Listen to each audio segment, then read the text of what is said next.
కొంచెం వినడానికి కఠినంగా ఉన్న నేను ఒక మాట చెప్తా. మా అమ్మగారి శరీరం పడిపోయినప్పుడు ఆవిడ అంత్యేష్టి సంస్కారం చేయడానికి నేను శ్మశానానికి వెళ్ళి చిట్ట చివర చేసే ఆనంద హోమానికి కూర్చుంటే భూమిలోంచి వచ్చాయి, నోరు ఇలా తెరుస్తున్నాయి, రంపం తెరిచినట్టుంది, ఇలా తొడ కింద ముట్టుకున్నాయి, భూమిలో వెళ్ళిపోయి. నేను ఉలిక్కిపడి వాటిని చూసి ఏమిటి ఇన్నొస్తున్నాయి భూమిలోంచని ఆ పూజ చేయిస్తున్న పురోహితుడి వంక చూశాను. ఆయన అలా ఎన్నో ప్రేతాలకి చేయించాడు కదూ. ఆయన నాతో ఓ మాట అన్నాడు, భయపడకండి, అవి భూమిలోంచి వచ్చి ముట్టుకుంటాయి. చైతన్యం ఉంది, ప్రాణం ఉన్నది అంటే వాటికి తెలిసి వెళ్ళిపోతాయి భూమిలోకి. చైతన్యము లేదు, ప్రాణం పోయింది, అరగంటలో ముక్కలు కొట్టేస్తాయి. కాబట్టి బెంగ పెట్టుకోకుండా వెళ్ళిపోతాయి, మిమ్మల్ని ఏం చేయవన్నాడు. అది పరమేశ్వరుని యొక్క సృష్టి. చిజ్జడ గ్రంథి, ఆ శరీరంలోంచి ఈశ్వరుడు ఇక్కడ ఉంటాడు. నీవారస్సూకవత్తన్వి పీతాభాస్వత్యనూపమా. మళ్ళీ వెనక్కి రండి. ఆయన ఉన్నాడని గుర్తేమిటో తెలుసా? గంట మోగుతూ ఉంటుంది. అనాహతము, అది ఒకరి చేత ఆపబడే గంట కాదు. దేవాలయంలో అయితే రాత్రి ఏకాంత సేవ తర్వాత గంట కట్టేస్తారు స్తంభానికి లాగి, ఇక మోక్కుండా. ఈ గంట ఎవరు ఆపలేరు. ఓ చెయ్యి చాలా కష్టపడ్డావు, కాసేపు అలా కదలకుండా ఉండు అనొచ్చు. ఓ జీర్ణశక్తి చాలా కష్టపడ్డావు, ఇవాళ ఉపవాసం చేస్తాను, ఏం వెయ్యను లోపల, విశ్రాంతి తీసుకో. ఓ గుండె చాలా కాలం కష్టపడ్డావు, ఓ అరగంట విశ్రాంతి తీసుకో అని నేను అనకూడదు. అది అలా నేనన్నా వినదు. ఒకవేళ ఓ గుండె పొరపాటున ఆగిపోకు అని నేను చెప్పినా అది వెళ్ళిపోవాలనుకుంటే రాగదు, అది ఉండదు. 1,000,000 మంది వైద్యులు కూడి వచ్చిన కాని మరణమయ్యడు వ్యాధి మాన్పాలి. వైద్యులు నన్ను క్షమించెదరుగాక. ఆయన వెళ్ళిపోవాలని శాసనం చేశాడా? ఆ గంట మోగుతుంటుంది ముందుకి వెనక్కి, ముందుకి వెనక్కి మోగుతోందంటే మంగళప్రదం, లోపల కూర్చుంటాడు అంటూ ఉంటాడు. వదులుతాడు, తీస్తాడు, ఆయన లెక్క అయిపోతుంది. ఏదో ఉత్తరీయం తీసి భుజం మీద వేసుకుని దిగిపోతాడు, అంతే, గంట ఆగిపోతుంది. Lub dub lub dub lub dub ఆగిపోతుంది. లోపలికి వెళ్ళిన ఊపిరి బయటికి వెళ్ళకపోవచ్చు, బయటికి వెళ్ళిన ఊపిరి లోపలికి వెళ్ళకపోవచ్చు. మృత్యు వచ్చేసి దానంత సన్నిహితంగా ఎవరు ఉండరు. ఇక్కడ ఉంటుంది మృత్యు. అందుకే ఎవరికి తెలుసు? నిత్యమా జీవితము నీటిపై బుగ్గ, నీటి మీద బుడగ పేలిపోయినంతసేపు పట్టదు. అందుకే కురుపుణ్య బహోరాత్రం అంటుంది శారీరం. దీపం ఉండగా ఇల్లు చక్కబెట్టుకో, అది ఉండగా తొందరపడి పుణ్యించి. మనుష్య శరీరంలో ఉన్నావు కాబట్టి చేయగలవు, లేకపోతే చేయలేవు. కాబట్టి ఈశ్వరుడు ఇక్కడే కూర్చుని దీన్ని నిర్వహిస్తున్నాడు. దీన్ని నిర్వహిస్తూ దీనికి బుద్ధినిచ్చాడు, మనసునిచ్చాడు, శాస్త్రం ఇచ్చాడు, గురువునిచ్చాడు. నువ్వు పుణ్యకర్మాచరణం చెయ్యొచ్చు, చేసి విశేషమైన పుణ్యాన్ని మూట కట్టుకోవచ్చు. లోకంలో చూడండి, స్వార్థం అంటారు. నాకున్నదంతా నాకే చెందాలండి అంటారు. నేనంటాను ఆ స్వార్థం ఉండాలి అంటాను. నాకున్నదంతా నాకే ఎప్పుడు చెందుతుంది? నాకున్నదంతా నాతో రాదు. నా శరీరం విడిచిపెట్టినప్పుడు ఏ వస్తాయి నాతో? కింవానేన ధనేన వాజికరిభిప్రాప్తేన వజ్యేన కిం కింవా పుత్ర కళత్ర మిత్ర పశుభిర్దేహేన గేహేన కిం జ్ఞాతైతక్షణభంగురం సపతిరోత్యద్యం మనోదూరత స్వాత్మార్థం గురువక్యతో భజ భజ శ్రీపార్వతీ వల్లభం అంటారు శంకర భగవత్పాదులు. ఆఖరికి ఇది నేనని దీనికి ఇన్ని ఫెయిర్ అండ్ లవ్లీలు, ఇన్ని పౌడర్లు, ఇన్ని ఆల్అవుట్లు, ఇన్ని మంచాలు, ఇన్ని పరుపులు, ఇన్ని ఏసీలు పెట్టి పడుకోబెట్టిన ఇది కూడా కట్టెల్లో కాలిపోతుంది. అయ్యయ్యయ్యయ్యో అని జీవుడు అప్పుడు ఏడుస్తాడు. కానీ వెంట వచ్చేది ఏదైనా ఉంటే పుణ్యం వస్తుంది. పుణ్యం ఎప్పుడు వస్తుంది? అన్నీ నాతో రావాలనుకున్నవాడు తనకున్నదాన్ని దానం చేస్తే పుణ్యంగా మారుతుంది. నాతోనే ఉండిపోవాలని దాచిపెట్టుకుంటే ఎలా వస్తుంది? తల్లి గర్భము నుండి ధనము తాడెవ్వడు వెళ్ళిపోయేడినాడు వెంటరాదు, లక్షాధికారైన లవణమన్నమే కాని మెరుగు బంగారంబు మింగబోడు, విత్తమార్జన చేసి విర్రవీగుటె కాని కూడపెట్టిన సొమ్ము కుడువలేడు, పొందుగా మరుగైన భూమి లోపల పెట్టి దాన ధర్మము లేక దాచి దాచి తుదకు దొంగలకిత్తురో దొరలకవును, తేనెజుంటీగలియవా తిరువరులకు, భూషణ వికాస శ్రీధర్మపుర నివాస, దుష్ట సంహార నరసింహ దురిత దూర. అప్పుడు నీతో ఎలా వచ్చింది? అలాగని బిడ్డలకు ఇవ్వకుండా, భార్యకి ఇవ్వకుండా ఇమ్మని శాస్త్రం చెప్పలా. ఒరే, నీ జీవుణ్ణి ఆలోచించక పుణ్యం చేసుకోరా, పాడైపోతావు అని. కాబట్టి ఇది చాలా గొప్ప శకటం. ఈ శకటాన్ని ఆధారం చేసుకుని దాటేయచ్చు సంసార సముద్రాన్ని. దీన్ని ఆధారం చేసుకుని, అందుకే మీరు చూడండి దీని గొప్పతనం ఎక్కడుంది అంటే, గత జన్మలలో ఈ శరీరంతో ఏవో తప్పులు చేసి నేను ఉంటాను, మళ్ళీ ఈ శరీరంతో దాన్ని దిద్దుకోవాలి. ఒకప్పుడు తప్పు చేశాను, ఇప్పుడు దీనుడికి ఉపకారం చెయ్యి. ఒకప్పుడు తప్పు చేశాను, ఇప్పుడు పల్లకి పట్టు ఈశ్వరుడిది. దేవాలయం తుడు. ఒకప్పుడు మనసుతో తప్పు చేశాను, ఇప్పుడు మనసుతో పవిత్రంగా ఆలోచించు. ఒకప్పుడు నా వాక్కుతో దోషం చేశాను, ఇప్పుడు నీ వాక్కు చేత 10 మందిని సంతోషపెట్టు. ఈశ్వరుడు దీన్ని ఉపకరణంగా ఇచ్చాడు. ఒక వ్యాపారి వ్యాపారం ప్రారంభించినప్పుడు తన దగ్గర ఉన్నది పెట్టుబడి పెడతాడు. అలా ఈశ్వరుడు నీకు ఇచ్చిన శరీరాన్ని ముందు పెట్టుబడి పెట్టు. దీంతో గుడికెళ్ళు, దీంతో ఉపవాసం చేయి, దీంతో పూజా మందిరంలో కూర్చో, దీంతో జపం చేయి, దీంతో నామం చెప్పు, దీంతో విను, దీంతో చదువు, దీంతో రాయి నామం. అసలు దీన్ని ఉపయోగించనంటే ఎలా? కాబట్టి ఇది మొదటి పెట్టుబడి, ఈశ్వరుడు అనుగ్రహించినటువంటి అద్భుతమైన కానుక. పైగా ఇటువంటిది సృష్టిలో ఇక ఎవరికీ లేదు. నా మాట నమ్మండి, దేవతలు కూడా దిగబడుకు ఈ శరీరం ముందు. నేను ఈ మాట ఇంత ధైర్యంగా, ఇంత గంభీరంగా ఎందుకు చెప్పగలిగానో తెలుసా? దేవతలకి కర్మాధికారం లేదు. దేవతలు యజ్ఞయాగాది క్రతువులు చెయ్యరు. ఆత్మవిచారణ ఒక్కటే దేవతలు చెయ్యవచ్చు. అందుకే దేవతా పదవులలో ఎంతకాలం ఉంటారంటే పుణ్యం ఖర్చు అయ్యే వరకు ఉంటారు. ఆ భోగం అనుభవించడంలో పుణ్యం పోతుంది. అందుకే త్రిదశులని పేరు. పుట్టినప్పుడు 30 ఏళ్ల వయసులో ఉంటారు యవ్వనంలో, చచ్చిపోయినప్పుడు 30 ఏళ్ళే. వృద్ధాప్యం లేదు, జరామరణములు లేవు, ఆకలి లేదు, భోగం అనుభవిస్తూనే ఉంటారు. పుణ్యం అయిపోయే వరకు ఉంటారు. పుణ్యం అయిపోతే క్షీణే పుణ్యే మర్త్యలోకం విశంతి, మళ్ళీ వచ్చి లోకంలో పడిపోతారు. తిర్యక్కులు, భూమికి అడ్డంగా ఉండేటటువంటి వెన్నుపా ఉన్న ప్రాణులు ఉంటాయి, కుక్కలు, పందులు, నల్లులు, పిల్లులు, ఇటువంటివి. అవి కర్మాచరణం ఎలా చేస్తాయి? అవి చెయ్యలేవు. నేను మనుష్యుడను, పుణ్యకర్మలు చేసి దేవతాస్థానాన్ని పొందగలను, పాపకర్మలు చేసి 1,000,000 జన్మల కిందకి జారిపోగలను.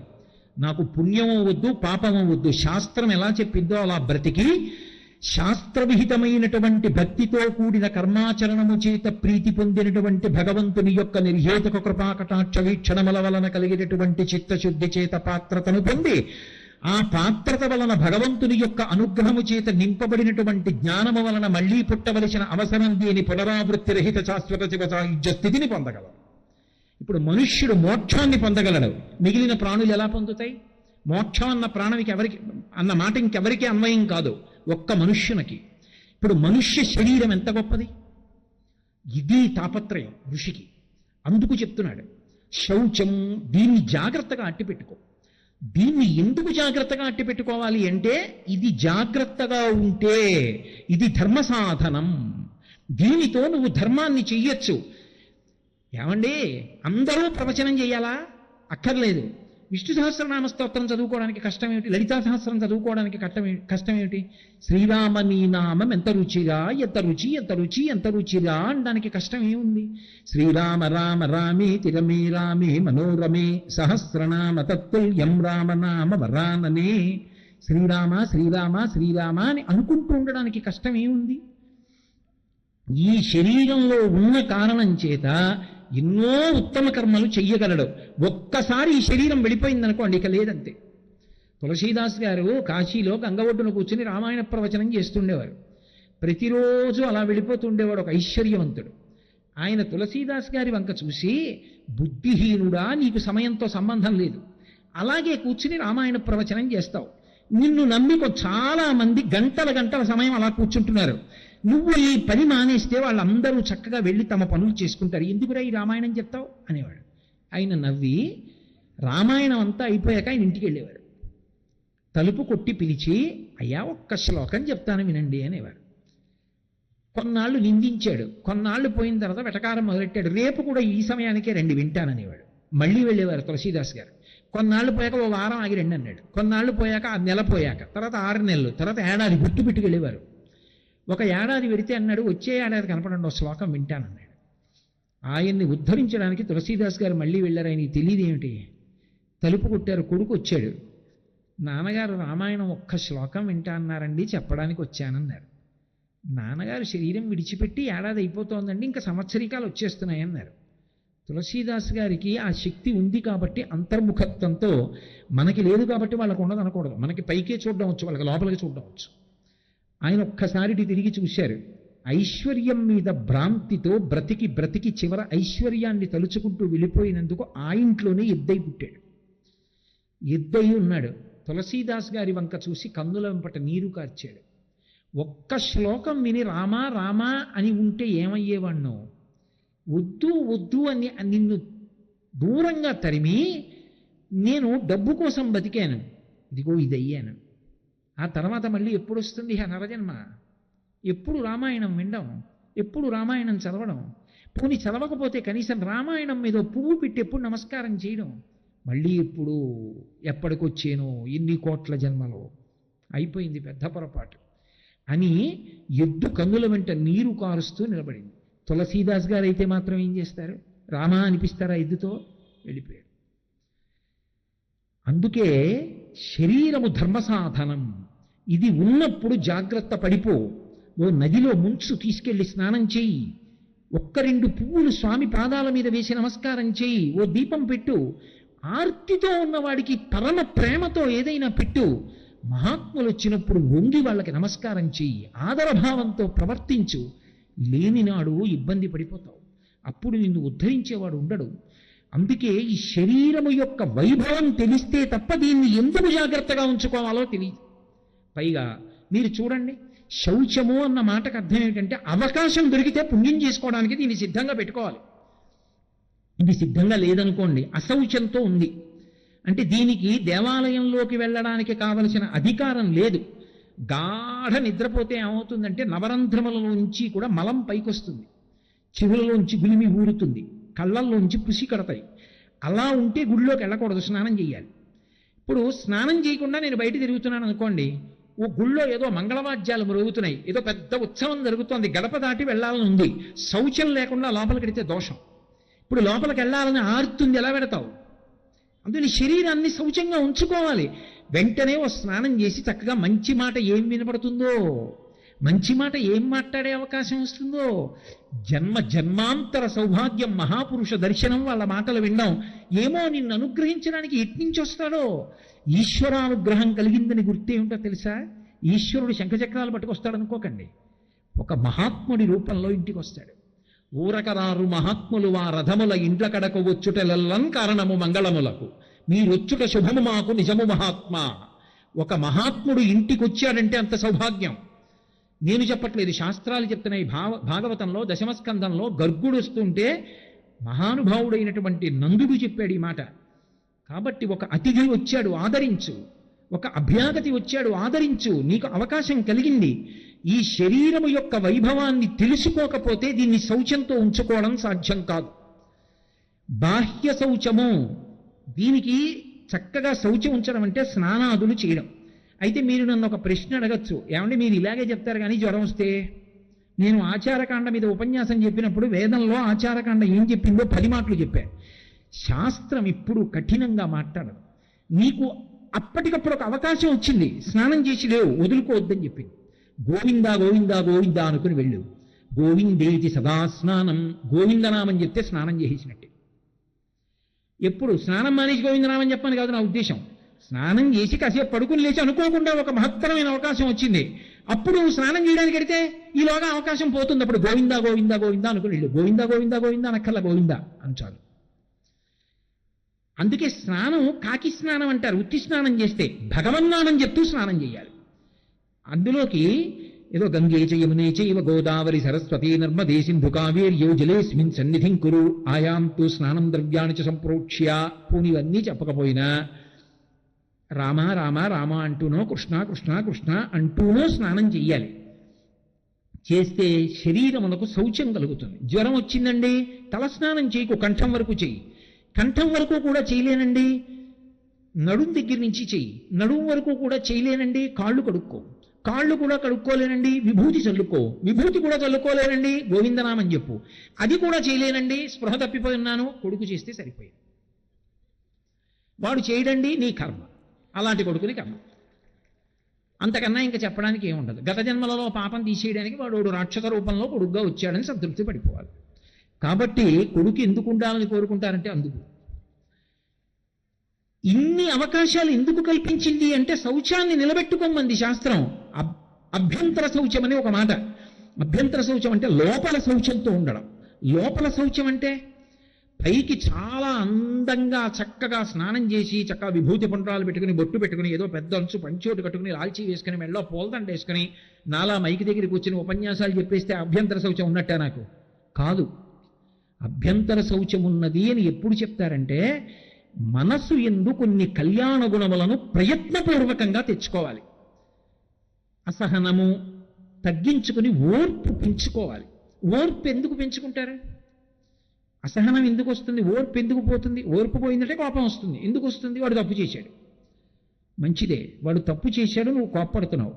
వాడు తప్పు చేశాడు, కోప్పడుతున్నావు. నువ్వెప్పుడూ తప్పు చేయకపోతే కోప్పడు. అయ్యో నేను తప్పు చేయకపోవడం ఏంటంటే ఏదో తప్పు చేశాను, అయితే కోప్పడకు. మరి ఎలా దిద్దాలి? ప్రేమతో దిద్దు. ప్రేమతో దిద్దినది శాశ్వతమైన దిద్దుబాటు. కోపంతో దిద్దింది ప్రమాదం. అది జరుగుతుందని నమ్మకం లేదు. అసలు కోపం తెచ్చుకోవడానికి నాకున్న అధికారం ఏమిటి? విచారణ చెయ్యాలి. నేనే తప్పు చేయలేదా అవతల వారి మీద కోపడ్డానికి? మంగళప్రదమైన గుణములను లోపల ప్రయత్నపూర్వకంగా తెచ్చుకుంటే ఎప్పుడూ మంచి విషయాలు ఆలోచిస్తుంటాడు. మీరు ఈ విషయాన్ని బాగా గుర్తుపెట్టుకోండి. మీరు ఒక మంచి పుణ్యం చేశారండి అన్నాను అనుకోండి, ఆయన చాలా పుణ్యాత్ముడండి, ప్రతిరోజు 10,000 మందికి అన్నం పెడతాడండి ఆయన అన్నాను నేను. 10,000 మందికి అన్నం పెడతాడండి అని నేను అన్నప్పుడు 10,000 మందికి అన్నం పెట్టడానికి కావలసినంత ద్రవ్యాన్ని ఆయన ఖర్చు పెడుతున్నాడా, పెట్టట్లేదా? అంత ద్రవ్యాన్ని ఖర్చు పెట్టకుండా ఆయన దాచుకోవచ్చు కూడా. ఆయనకి ఖర్చు పెడదాం, ఆకలి ఇంత బాధాకరంగా ఉంటుంది, ఈశ్వరుడు నాకు ఐశ్వర్యం ఇచ్చాడు, నేను ఒక్కడిని తినడం కాదు, నాకున్న ఐశ్వర్యానికి రోజుకి 10,000 మంది అన్నం తింటే అంతకన్నా నాకేం కావాలి అని అన్నం పెట్టాడనుకోండి. ఇప్పుడు ముందు మీకేం కనపడుతుందంటే ఆయన పెట్టిన అన్నం కనపడుతుంది, లేదా ఆయన అన్నం పెట్టిన ఫోటోలు కనపడతాయి. కానీ ఆ అన్నం పెట్టడానికి ముందు అన్నం పెట్టాలన్న సంకల్పం ఒకటి ఆయన మనసులోకి వచ్చిందా లేదా? మంచి సంకల్పం వచ్చిందా? అన్నం పెట్టాలన్న సంకల్పం రావాలి అంటే ఆ సంకల్పం ఏర్పడడానికి కావలసిన సద్బుద్ధి లోపలికి వెళ్ళిందా లేదా? సద్బుద్ధి ఎందుకు వస్తుంది? మీరు తలుపులు తెరిచినప్పుడు లోపలికి ఏ వస్తాయో దాన్ని బట్టి ఆ బుద్ధి వస్తుంది. కన్నులు ఉన్నాయని చూడకూడనివన్నీ చూస్తున్నాను అనుకోండి, మనసు ఉద్వేగపడుతూ ఉంటుంది. చెవులు ఉన్నాయని వినకూడనివన్నీ వింటున్నాను అనుకోండి, మనసు ఉద్వేగపడుతూ ఉంటుంది. చర్మం ఉంది కదా అని ముట్టుకోకూడనివన్నీ ముట్టుకుంటున్నాను అనుకోండి, మనసు ఉద్వేగపడుతూ ఉంటుంది. కన్నులు ఉన్నాయి కాబట్టి మంచి విషయం చూస్తున్నాను అనుకోండి, మంచి విషయం లోపలికి వెళ్ళి మనసు సద్బుద్ధితో చక్కగా నిలబడుతుంది. ఇప్పుడు లోపల మంచి ఆలోచనలు ఉన్నాయనుకోండి, మంచి సంకల్పాలు వస్తాయి. మంచి సంకల్పాలు వస్తే మంచి కార్యాలు చేస్తాడు. మంచి కార్యాలు వస్తే గొప్ప పుణ్యాన్ని మూట కట్టుకుంటాడు. ఇప్పుడు సంకల్పం రావడానికి లోపల ఏముంది? అసలు ఆయన మంచి విషయాలు విన్నాడు, మంచి విషయాలు చదివాడు. మంచి చెప్పేవాళ్ళు ఎవరైనా ఉన్నారు అంటే తన గొప్పతనాన్ని అంతటి పక్కన పెట్టి వాళ్ళ కాళ్ళు పట్టుకున్నాడు. అది ఆయన ఉత్తమ గుణం. అందుకే అంత పుణ్యం చెయ్యగలిగాడు. అభ్యంతర శౌచము అంటే లోపల మంచి ఆలోచనలు పుట్టడానికి అవకాశం ఇవ్వాలి. అసలు మంచి ఆలోచనలు ఎప్పుడు పుడతాయి?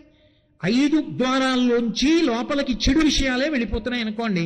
నేను ఈ కంటితో ఎప్పుడు మనసుని ఉద్వేగపరిచేవి, ఏది చూడకూడదో అలాంటివే చూస్తూ ఉంటాననుకోండి, ప్రశాంతంగా ఉంటుందా మనస్సు?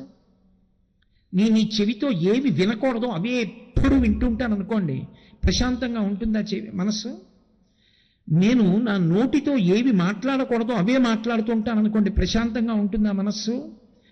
నేను చూసేవి పరమ ప్రశాంతమైనవి చూస్తున్నాను అనుకోండి, నేను వినేవి ప్రశాంతమైనవి వింటున్నాను అనుకోండి, నా మనసు ప్రశాంతంగా ఉంటుంది.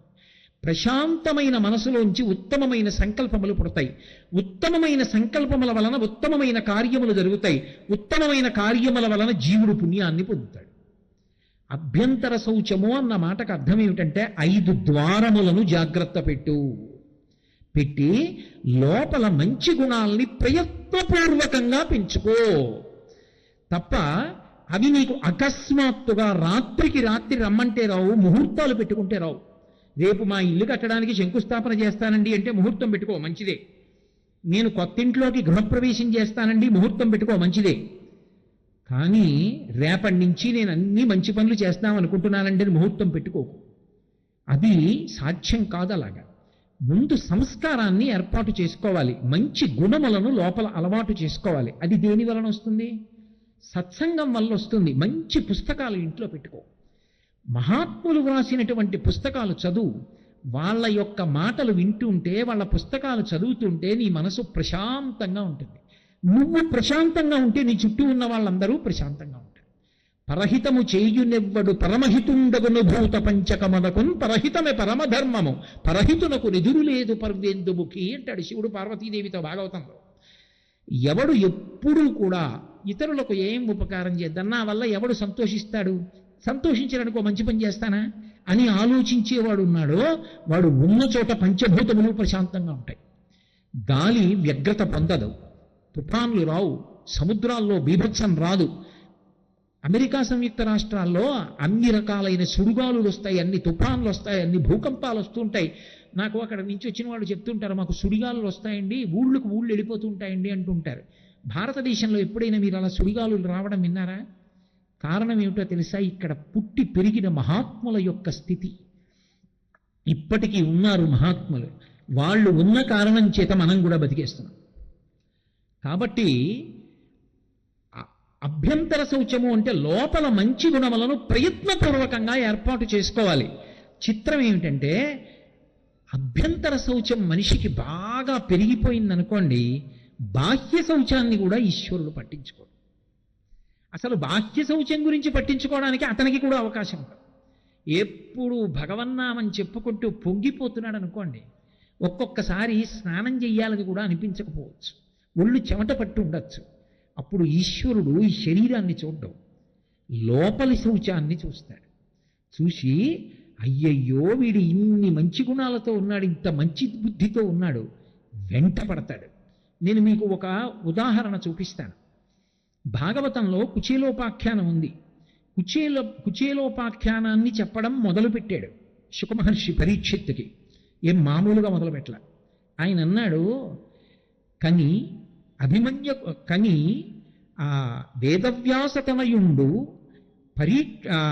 వేదవ్యాసతనయుండు ఆ జనమేజయ తనకు పరీక్షిన్మహారాజునకు ఇట్లు చెప్పదొడగి. పరీక్షిన్మహారాజు గారితో వ్యాసతనయుడు అంటే శుకబ్రహ్మ చెప్పడం మొదలుపెట్టాడు. ఏమని అంటే, గోవింద సకుండు కుచేలుండు నానప్ప విప్రుండు మానధనుడు విజ్ఞాని రాగాది విరహిత స్వాంతుండు శాంతుండు ధర్మవత్సలుడు గనుడు విజితేంద్రియుండు బ్రహ్మవేత్త దారిద్ర్యంబు బాధింప గురుల కార్పణ్య బుద్ధి నడగబోవక తనకు తానబ్బినట్టి కాసు 10,000 నిష్కముల్గాతలంచి ఆత్మ మోదించి పుత్రతారాభిరక్ష ఒక విధంబుగా చేయుచు నుండునంతా అనుడు వేదవ్యాసతనయుడా అభిమన్యుతనయు చూచి ఇట్లనియ ప్రీతి.